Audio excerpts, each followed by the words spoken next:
What if I told you that a single moment of kindness could unlock a door to a world you never knew existed? For most people, fixing a broken watch is just another repair job. But for one waitress working the late shift at a forgotten diner, that simple act would reveal a hidden talent so extraordinary it would catch the attention of a man whose empire spans continents. This isn't just a story about good deeds being rewarded. This is about how the most valuable skills often hide in the most unexpected places. Right moment to change, waiting for the everything. The Silver Moon Diner existed in that forgotten corner of the city where time seemed to move differently. Tucked between a shuttered auto parts store and a laundromat that had seen better decades, it was the kind of place that survived on late-night shift workers, insomniacs, and the occasional lost soul seeking refuge from the world outside. The neon sign flickered erratically, casting intermittent shadows across rain-slicked pavement, and the interior smelled of coffee that had been brewing too long and dreams that had been deferred too many times. Elena Rodriguez had been serving tables at the Silver Moon for 3 years, ever since her plans for engineering school had crumbled under the weight of her father's medical bills. At 24, she moved through the cramped aisles between cracked vinyl booths with the practiced efficiency of someone who had learned to make the best of circumstances beyond her control. Her uniform was clean but worn, her smile genuine despite the exhaustion that seemed permanently etched around her dark eyes. What her customers didn't know was that behind that tired smile lay a mind that could dissect complex mechanisms with surgical precision. In the small apartment she shared with her younger brother Marcus, Elena's desk was a testament to her hidden obsession. Scattered across its surface were the remnants of dozens of timepieces, clocks, and mechanical devices she had rescued from thrift stores and garage sales. Each broken mechanism was a puzzle waiting to be solved, a challenge that allowed her mind to escape the monotony of double shifts and unpaid bills. She had taught herself everything from online tutorials and borrowed library books, developing an intuitive understanding of gears, springs, and the delicate dance of mechanical precision that governed the world of horology. Her talent had remained a secret, known only to Marcus and a few neighbors who occasionally brought her their broken watches and small appliances. She never charged for her services, finding satisfaction in the simple act of bringing something broken back to life.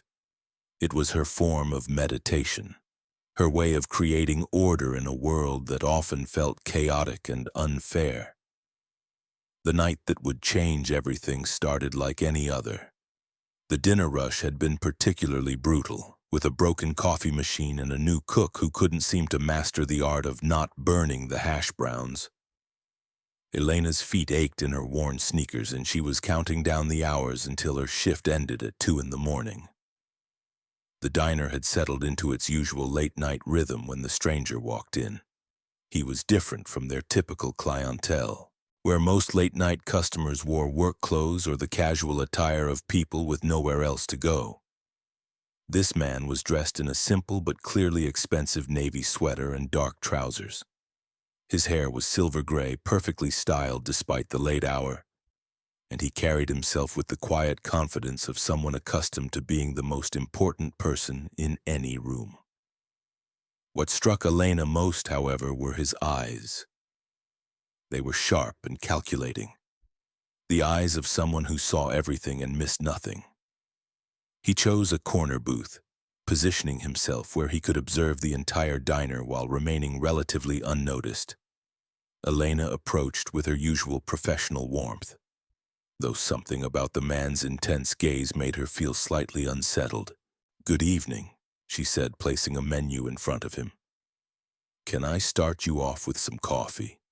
"Please," he replied, his voice carrying the cultured accent of someone who had attended the finest schools. Black. As Elena poured the coffee, she noticed something glinting on his wrist. It was a watch, but not just any watch. Even from a distance, she could tell it was something extraordinary. The case appeared to be white gold or platinum, with intricate engravings that caught the diner's fluorescent lighting. The face was a work of art, with multiple subdials and complications that spoke of master craftsmanship and countless hours of meticulous assembly. The man caught her looking. "You have an interest in timepieces?" he asked, his tone neutral but curious. Elena felt heat rise to her cheeks. "Oh, I'm sorry. I didn't mean to stare. It's just a beautiful watch." "It is indeed," he said, glancing down at his wrist, "a Patek Philippe, made in 1962. Elena's eyes widened. She knew enough about luxury watches to understand the significance of what she was looking at. A vintage Patek Philippe wasn't just expensive, it was practically priceless. The craftsmanship required to create such a timepiece was legendary, passed down through generations of Swiss master watchmakers who had elevated mechanical engineering to an art form. "The perpetual calendar complication must be incredible," she said before she could stop herself. "The way they managed to account for leap years and month variations in such a compact mechanism is just remarkable." The man's eyebrows rose slightly. It was the first crack in his composed facade. "You know about perpetual calendars?" Elena realized she had revealed more than she intended. "I've read about them," she said quickly, refilling his coffee cup. "I find mechanical things fascinating. The precision required is just amazing." Before the man could respond, a sharp crack echoed through the quiet diner. He had been adjusting his position in the booth when his watch caught on the edge of the table. The impact had been just enough to snap the delicate crystal face, sending spiderweb fractures across the pristine white dial. The man stared at his wrist in shock, his composed demeanor cracking for the first time since he had entered the diner. Elena could see the genuine distress in his eyes as he examined the damage. This wasn't just an expensive accessory to him. This watch meant something far more personal. "I'm so sorry," Elena said, though the accident hadn't been her fault. "Is there anything I can do?" The man carefully removed the watch from his wrist, cradling it in his palm like an injured bird. "This was my father's," he said quietly. "He wore it every day for 30 years. When he passed, he left it to me with explicit instructions to never let it leave my wrist." Elena could hear the pain in his voice. She understood what it meant to lose a parent, to be left with only memories and precious objects that carried the weight of a lifetime of love. Without thinking, she leaned closer to examine the damage. "May I?" she asked, extending her hand. The man hesitated for a moment, then carefully placed the watch in her palm. Elena held it with the reverence it deserved, turning it gently to assess the extent of the damage. The crystal was cracked but not completely shattered. More concerning was a faint rattling sound that suggested the impact had dislodged something inside the movement. "The crystal can be replaced," she said softly, "but there might be some internal damage. The balance wheel or one of the jeweled pivots might have been affected." The man stared at her with undisguised amazement. "You know about balance wheels?" Elena realized she was once again revealing more than she had intended. "I've studied watch repair as a hobby," she admitted. "I know it's not much, but I might be able to help. If you're comfortable with that." The rational part of the man's mind screamed that this was insane. He was considering allowing a waitress in a run-down diner to handle a watch worth more than most people's annual salary.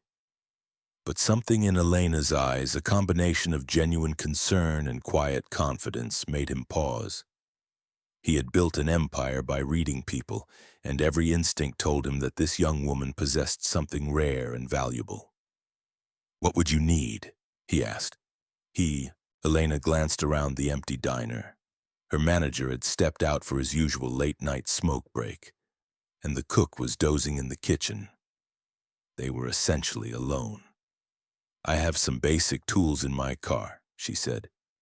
"If you're willing to wait, I could take a look and at least assess what's wrong. I can't promise I can fix it completely, but I might be able to stabilize it until you can get it to a proper specialist." The man considered this for a long moment. Every logical part of his mind told him to politely decline and find a legitimate repair shop in the morning. But something about this unexpected encounter intrigued him. In his world of boardrooms and business deals, genuine passion was rare. This waitress was offering to help not for money or recognition, but simply because she understood the value of what he had lost. "Very well," he said finally. "I would be grateful for anything you can do." Elena nodded and headed toward the back exit, her heart racing with a mixture of excitement and terror. She had never worked on anything as valuable or complex as a Patek Philippe, but she couldn't bear to see the pain in the man's eyes when he looked at his father's damaged legacy. This was more than just a repair job. It was a chance to return something precious to someone who had lost it, and that opportunity was worth any risk. As she retrieved her toolkit from her car, Elena had no idea that she was about to demonstrate a skill so extraordinary it would completely alter the trajectory of her life. The man sitting in the corner booth wasn't just any wealthy customer. He was someone whose recognition could open doors she had never dared to dream existed. But first, she had to prove that sometimes the most remarkable talents are found in the most unexpected places, waiting for the perfect moment to shine. The small toolkit Elena retrieved from her trunk was modest by professional standards, but comprehensive for someone who had taught herself through years of dedicated practice. She had assembled it one piece at a time, saving money from tips to buy precision screwdrivers, tweezers, a jeweler's loop, and a small work mat. Each tool had been carefully selected after hours of research, chosen for quality over quantity because she could only afford the best of what little she could buy. When she returned to the diner, the man was sitting exactly as she had left him, his hands folded on the table, his eyes fixed on the space where his watch had been. The fluorescent lights cast harsh shadows across his face, making him look older and more vulnerable than when he had first walked in. Elena spread her work mat on the table and carefully placed the damaged timepiece in the center. "I need to warn you," she said, adjusting the small LED work light she had clipped to the edge of the table. "I've never worked on anything this valuable before. Most of my experience is with simpler movements, basic repairs for neighbors and friends. If you're having second thoughts, I completely understand." The man studied her face in the bright light. There was something about her demeanor that struck him as profoundly different from what he had expected. She wasn't nervous about the value of the watch or intimidated by his obvious wealth. Her concern was entirely focused on the mechanical challenge before her and the responsibility she felt toward the object's emotional significance. "What's your assessment?" he asked instead of answering her concern. Elena fitted the jeweler's loop to her eye and leaned over the watch face. The magnification revealed details invisible to the naked eye, and she could see immediately that the situation was both better and worse than she had initially thought. The crystal was indeed cracked, but the hairline fractures hadn't penetrated to the dial itself. However, the rattling sound she had heard was coming from something more serious. "The good news is that the dial appears undamaged," she said, her voice taking on the focused tone of a diagnostician. "The crystal took the brunt of the impact, but there's definitely something loose inside the movement. I can hear it when I move the watch, and that's never a good sign." Using a pair of precision tweezers, Elena carefully began removing the damaged crystal. Her movements were deliberate and controlled, each action the result of countless hours of practice on far less valuable timepieces. The man watched in fascination as her entire demeanor transformed. Gone was the tired waitress counting down the hours until her shift ended. In her place was a craftsperson completely absorbed in her work, her hands steady despite the enormous pressure of the situation. "The crystal removal is actually the easy part," Elena explained as she worked, her voice soft but confident. "Patek Philippe uses a compression fit system for this model, so it should lift out cleanly without affecting the movement underneath." As the damaged crystal came free, both Elena and the man could see the intricate face of the watch in perfect detail for the first time. The dial was a subtle masterpiece radiating from the center and delicate markers that seemed to float just above the surface. Multiple subdials tracked seconds, day, date, month, and moon phases, each one a tiny universe of precision engineering. My father always said this watch was like holding time itself in your hand, the man said quietly. He was a practical man, not given to poetry, but something about this timepiece brought out a different side of him. Elena looked up from her work, seeing the emotion in his eyes. He had good taste. This isn't just a watch, it's a piece of history. The level of craftsmanship that went into creating this movement was incredible. Every component was hand-finished by master watchmakers who dedicated their entire lives to perfecting their art. She returned her attention to the exposed movement, using her loupe to examine the intricate mechanism beneath the dial. What she saw made her breath catch in her throat. One of the jeweled pivots that supported the balance wheel had been knocked loose from its setting. It was a tiny component, no larger than a grain of rice, but its displacement was causing the entire timekeeping mechanism to operate incorrectly. "I found the problem," she said, her voice barely above a whisper. "One of the jeweled bearings has come loose. It's what's been causing the rattling sound." The man leaned forward, trying to see what she was pointing at. To his untrained eye, the movement looked like an impossibly complex maze of gears, springs, and tiny components, each one precisely positioned and interdependent on all the others. "Can you fix it?" he asked. Elena was quiet for a long moment, studying the displaced jewel through her magnifying glass. This was the moment of truth. She had read about this type of repair in her technical manuals and watched videos online, but she had never attempted anything so delicate on a movement this valuable. The margin for error was essentially zero. One wrong move, one slip of her tweezers, and she could cause damage that would be irreparable. "I think so," she said finally, "but I need you to understand the risk. If I make a mistake, I could damage the movement beyond repair. This isn't something you can just replace." When these watches were made, the craftsmen who created them were working at the absolute pinnacle of their art.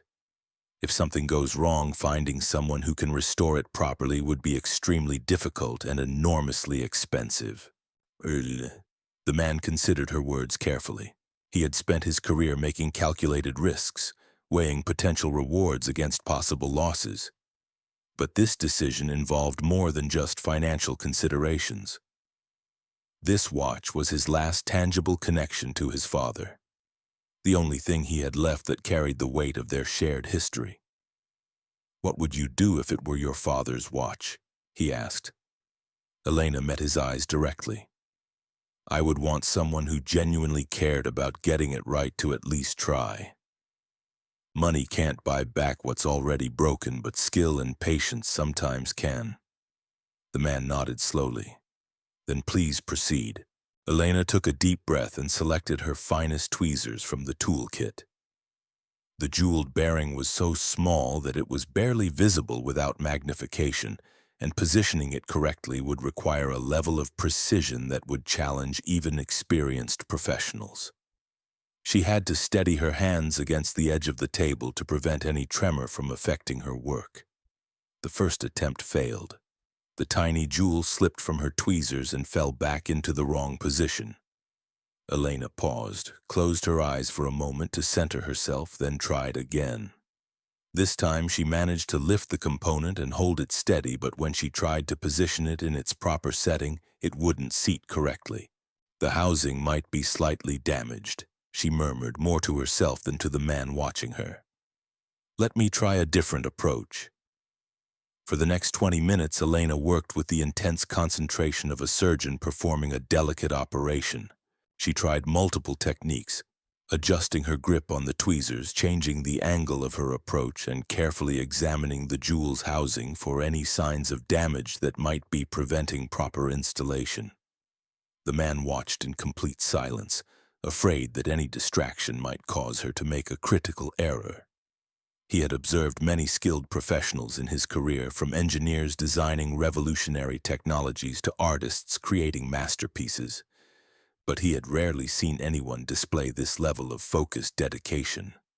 This young woman was risking her reputation and emotional well-being for a stranger, motivated by nothing more than a desire to restore something beautiful to its proper function. Finally, with a movement so subtle it was barely perceptible, Elena managed to guide the jeweled bearing into its correct position. The tiny component settled into place with a soft click that was audible in the quiet diner, and immediately the random rattling sound stopped. The movement's rhythm returned to the steady, precise tick that had marked time faithfully for over 60 years. Elena sat back in her chair, her hands trembling slightly from the sustained concentration. She had done it, against all odds, using improvised tools in a diner at 2 in the morning. She had successfully repaired one of the world's most sophisticated timepieces. The man stared at the watch, then at Elena, his expression a mixture of amazement and something that looked almost like reverence. He had just witnessed something extraordinary, not just in terms of technical skill, but in terms of human character. This waitress had displayed a level of craftsmanship and dedication that he rarely encountered even among the highly paid specialists in his employ. "How long have you been studying watchmaking?" he asked, his voice filled with genuine curiosity. Elena began carefully cleaning her tools, her movements still precise despite her exhaustion. "About 6 years, but only as a hobby. I started when I found a broken clock at a garage sale and wanted to see if I could make it work again. It became an obsession after that." She paused in her cleaning, looking directly at him. "I know this might sound strange, but working on mechanical things like this makes me feel connected to something larger than myself. Every gear and spring was designed by someone who understood the principles of physics and engineering. When I repair something, I'm participating in that tradition, adding my small contribution to keeping these incredible machines alive." The man listened to her words with growing amazement. In his world of corporate boardrooms and financial strategies, he rarely encountered such genuine passion for craftsmanship. This young woman had just articulated something he had felt but never been able to express about his own relationship with his father's watch. As Elena prepared to install a temporary crystal to protect the movement until a proper replacement could be obtained, neither she nor the mysterious stranger realized that this encounter was about to transform both of their lives in ways neither could have imagined. The demonstration of skill they had just shared was more than a simple repair job.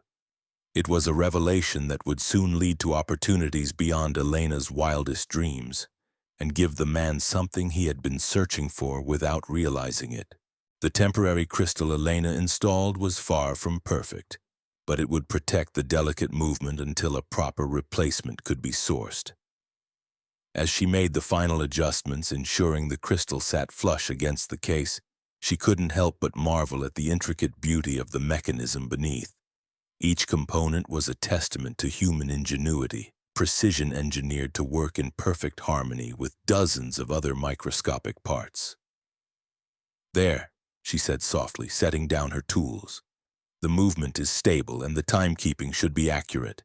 You'll want to have a proper crystal installed by a certified dealer, but this should protect everything until then." The man carefully lifted the watch from the workmat, turning it over in his hands to examine Elena's work. The temporary crystal was slightly thicker than the original and lacked the perfect optical clarity of museum-grade sapphire, but it was expertly fitted and completely functional. More importantly, when he held the watch to his ear, he could hear the perfect tick that had been absent since the accident. "I have worked with the best horologists in the world, and none showed as much care and precision as you just did," he murmured, fastening the watch to his wrist. Elena felt a flush of pride mixed with disbelief. She began packing her tools, her movements quick and efficient as she tried to process what had just happened. "I'm just glad I could help. Your father's watch deserves to keep running." The man reached into his jacket and withdrew a leather wallet. "Please, Allow me to compensate you for your time and skill." "Oh no," Elena said immediately, waving her hands. "I couldn't possibly accept payment. You trusted me with something irreplaceable. That was payment enough." The man paused, his hand halfway to extracting bills from his wallet. In his experience, everyone had a price. Every service came with an expectation of compensation. Yet here was someone refusing payment for work that would have cost thousands at an authorized service center. "Are you certain?" he asked. "What you accomplished tonight was nothing short of extraordinary." Elena nodded firmly. "I'm certain. Besides, I should probably get back to my actual job before my manager notices I've been gone." As if summoned by her words, the sound of the back door opening echoed through the empty diner. Elena quickly gathered her tools and work mat, transforming back into the efficient waitress as her manager, a heavy-set man named Lou, wandered back from his smoke break. "Everything quiet out here?" Lou asked, barely glancing at the well-dressed customer in the corner booth. "Yes, sir," Elena replied. "Just taking care of our guest." Lou grunted and disappeared into the kitchen, leaving Elena and the mysterious man alone once again. The spell of the repair session had been broken and reality was reasserting itself. This was still a run-down diner, she was still a waitress struggling to make ends meet, and he was still clearly someone from a world far removed from her own.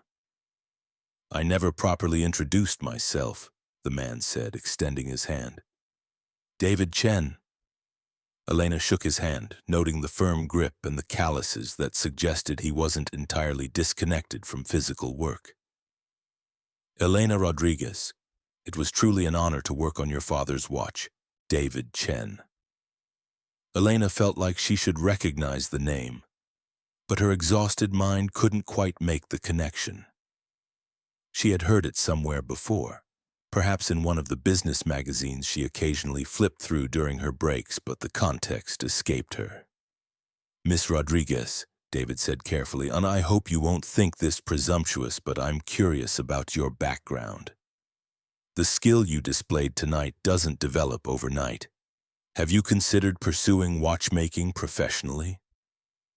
Elena let out a soft laugh, but there was no humor in it. "I actually planned to study mechanical engineering in college. Had a full scholarship and everything. But life had other plans." She gestured vaguely toward the worn interior of the diner. "My father had a heart attack during my sophomore year. The medical bills, the loss of his income, my brother's education expenses. Someone had to work, and watch repair doesn't exactly pay the bills."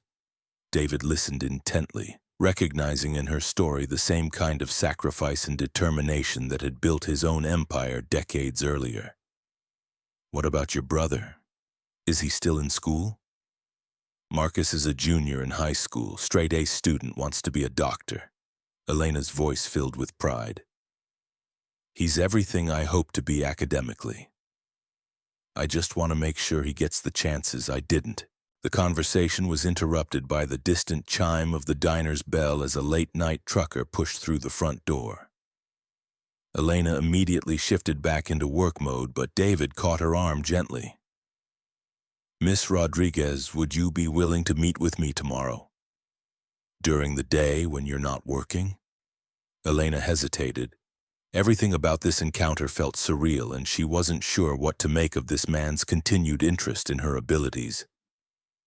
"I don't know," she said honestly. "I appreciate your kindness, but I'm not sure what we would have to discuss." David reached into his jacket again, this time producing a business card. The paper was heavy and expensive, with embossed lettering that caught the diner's harsh fluorescent light. Elena glanced at it and felt her breath catch. David Chen, CEO, Chen Precision Industries. Now she remembered where she had heard the name. Chen Precision Industries was one of the world's largest manufacturers of high-end mechanical components, supplying everything from aerospace companies to luxury watch manufacturers. They were known for their obsessive attention to detail and their willingness to invest enormous resources in perfecting microscopic improvements to their products. "You're David Chen," she said, her voice barely above a whisper. "The David Chen. I prefer to think of myself as simply someone who appreciates exceptional craftsmanship when he encounters it," David replied with a slight smile. "And what I witnessed tonight was truly exceptional." Elena stared at the business card in her hand, trying to process the implications. One of the most successful industrialists in the country had just watched her repair his watch in a diner at 2 in the morning. The probability of such an encounter seemed astronomical. "What would you want to meet about?" she asked. "Opportunities," David said simply. "I've spent my career searching for people who combine technical skill with genuine passion for their craft. What you demonstrated tonight is exactly the kind of talent my company values most highly." The trucker at the front of the diner was looking around impatiently, and Elena knew she needed to attend to him. But David's words echoed in her mind as she tried to reconcile this impossible situation with her mundane reality. "I have to work a double shift tomorrow," she said finally, "but I could meet you during my break." 3 o'clock? "Perfect," David said, standing and leaving enough money on the table to cover his coffee and a generous tip. "There's a cafe called The Grind about 6 blocks from here. Do you know it?" Elena nodded. The Grind was far nicer than anywhere she usually went, but she knew where it was. "I'll see you there at 3, David said. He paused at the edge of the booth, looking back at his repaired watch. "Miss Rodriguez, I want you to know that what you did tonight means more to me than you could possibly understand. This watch isn't just a timepiece, it's the last conversation I'll ever have with my father." With that, he walked out into the night, leaving Elena standing beside the empty booth with his business card in her hand, and her mind reeling with possibilities she had never dared to imagine. The rest of her shift passed in a blur. She served the trucker his coffee and eggs, cleaned the coffee machine that had been acting up all evening, and completed her closing duties with mechanical precision while her thoughts raced through the implications of what had just happened. By the time she finally locked up the diner and walked to her car, the eastern horizon was beginning to show the first faint traces of dawn. Elena sat in her driver's seat for several minutes, staring at David Chen's business card and trying to convince herself that the entire encounter hadn't been an elaborate dream brought on by exhaustion and too much caffeine. The watch repair had been real. She could still feel the weight of the Patek Philippe in her hands, still remember the satisfaction of hearing that precise tick return to the movement. But that too incredible to believe. As she drove through, idea that this chance encounter might lead to something more seemed the empty streets toward her apartment. Elena allowed herself to wonder for the first time in years whether her life might be about to change in ways she had never thought possible. The business card in her pocket felt like a key, though to what door she couldn't yet imagine. Tomorrow's meeting would either confirm that David Chen was as impressed with her skills as he had seemed, or reveal that his late-night gratitude had been nothing more than the temporary enthusiasm of a relieved customer. Either way, Elena knew that this night had already changed something fundamental about how she saw herself and her capabilities. For the first time since she had abandoned her engineering dreams, she felt a spark of hope that maybe, just maybe, her talents were worth more than she had allowed herself to believe. The afternoon sunlight filtered through the windows of the Grind, casting warm patterns across the polished wooden tables and exposed brick walls. Elena arrived 15 minutes early, her nervous energy making it impossible to sit still at home after only managing 3 hours of sleep. She had chosen her outfit carefully, settling on a simple navy dress that struck a balance between professional and approachable. Her hair was pulled back neatly, and she carried a small notebook where she had jotted down questions that had kept her awake since dawn. The cafe was exactly the kind of place she had always admired from the outside but never felt comfortable entering. The prices on the menu were double what she was used to paying, and the clientele consisted mostly of business professionals and well-dressed students from the nearby university. Elena ordered a simple coffee and chose a table near the window, positioning herself where she could watch for David's arrival while trying to calm her racing thoughts. At exactly 3 o'clock, David Chen walked through the door. In the daylight, dressed in a perfectly tailored charcoal suit, he looked even more imposing than he had in the dim lighting of the diner. Several other patrons glanced up as he entered, recognizing either his face or simply the aura of success that surrounded him. He spotted Elena immediately and approached with the same confident stride she remembered from the night before. "Miss Rodriguez," he said, extending his hand, "thank you for taking the time to meet with me." "Thank you for asking," Elena replied, noting that his grip was just as firm as she remembered. "And please call me Elena." David ordered an espresso from the counter and returned to the table, settling into his chair with an ease that suggested he was comfortable in any environment. Elena noticed that he was wearing the repaired watch, the temporary crystal catching the afternoon light. "How is it running?" she asked, nodding toward his wrist. David glanced at the watch face and smiled. "Perfectly. I checked it against an atomic clock this morning, and it's accurate to within seconds. Your repair work was flawless." Elena felt a surge of pride mixed with relief. She had spent the morning worrying that her makeshift crystal might have created pressure points that could affect the movement's precision. "I'm glad to hear that," she said. "Have you had a chance to contact an authorized dealer about the proper crystal replacement?" "I have an appointment next week with the Patek Philippe Service Center in the city," David replied, "though I'm almost tempted to leave your crystal in place. It functions perfectly, and it serves as a reminder of an extraordinary evening." The conversation paused as David's espresso arrived. Elena used the moment to study his face, trying to read his intentions.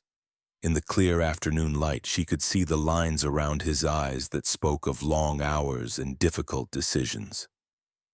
This was a man who had built something significant, and she wondered what he could possibly want from a waitress who repaired watches as a hobby.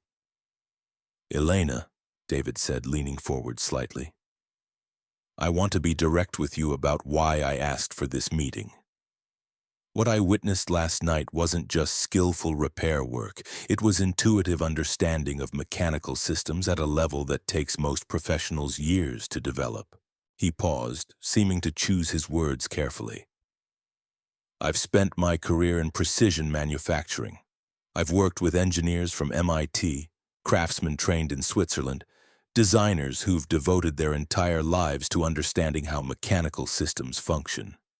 What you demonstrated in that diner using improvised tools under less than ideal conditions would have impressed any of them."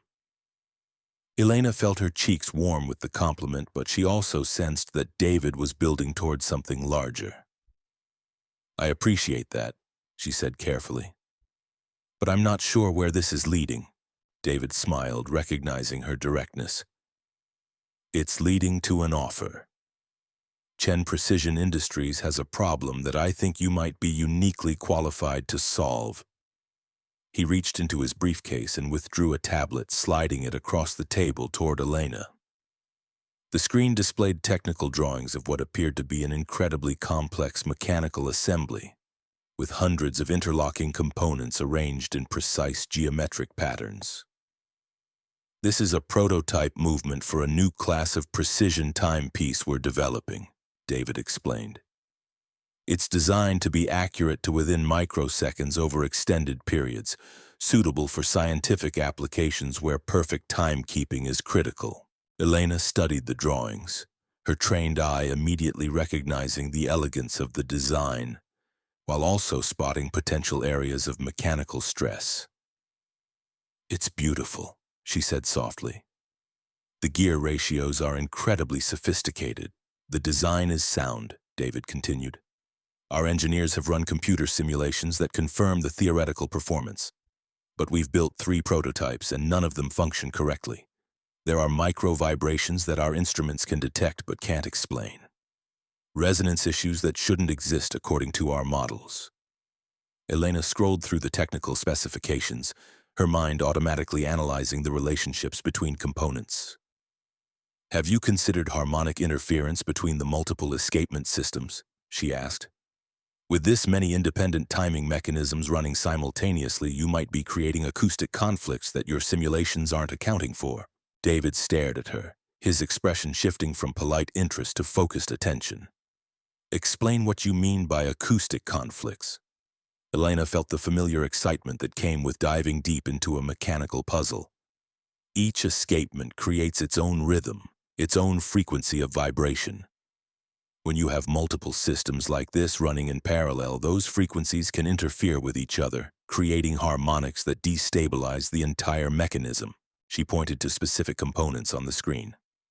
Look at the positioning of these jeweled pivots. They're mathematically perfect according to your stress analysis, but they're also positioned at intervals that would create resonant frequencies. It's like having multiple tuning forks vibrating at slightly different pitches in the same room. David leaned back in his chair, studying Elena with renewed interest. She had identified in minutes a potential issue that his team of engineers had been struggling with for months. More importantly, she had demonstrated an intuitive understanding of mechanical acoustics that went far beyond textbook knowledge. Our head of engineering has been working on this problem for 6 months, he said quietly. He has 2 PhDs and 15 years of experience with precision mechanisms. You just identified a potential solution that never occurred to him. Elena felt a moment of panic. I could be completely wrong, she said quickly. I'm just thinking out loud based on what I see in these drawings. Your engineers know far more about this than I do. Do they? David asked. Knowledge and understanding aren't the same thing, Elena. My engineers know the theory, the mathematics, the computer models. But understanding how a mechanism actually behaves, how all the components interact in the real world, that's something different entirely. He gestured toward the tablet. What you just described comes from really understanding these systems. It means you developed an intuitive feel for how they behave. Elena stared at the technical drawings, her mind racing through the implications of what David was suggesting. You want me to work on this project? I want you to lead this project, David corrected.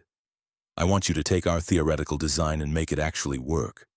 You'd have a full engineering team to support you, access to our complete fabrication facility, and a budget that would allow you to explore any solution you think might be viable. The offer hit Elena like a physical blow. She had spent years convincing herself that her mechanical abilities were nothing more than an interesting hobby, a way to pass time between shifts at the diner. The idea that someone of David Chen's stature would consider her qualified to lead a major engineering project seemed impossible. I don't have the credentials, she said weakly. I never finished my degree. I don't have any formal training in precision manufacturing or project management. David looked at her and said, I hear you, but those who have can't talk to these clocks, and you do. Elena's story reminds us that extraordinary talent doesn't always come with certificates or degrees. Sometimes the most remarkable abilities are forged in quiet moments, developed through passion rather than formal training, and revealed in the most unexpected circumstances. Her journey from a diner waitress to leading a revolutionary engineering project proves that skills matter more than credentials, and that one moment of genuine craftsmanship can unlock doors to worlds you never knew existed. The next time you meet someone whose talents seem hidden beneath their circumstances, remember Elena Rodriguez. You might just be witnessing the next extraordinary success story waiting to unfold.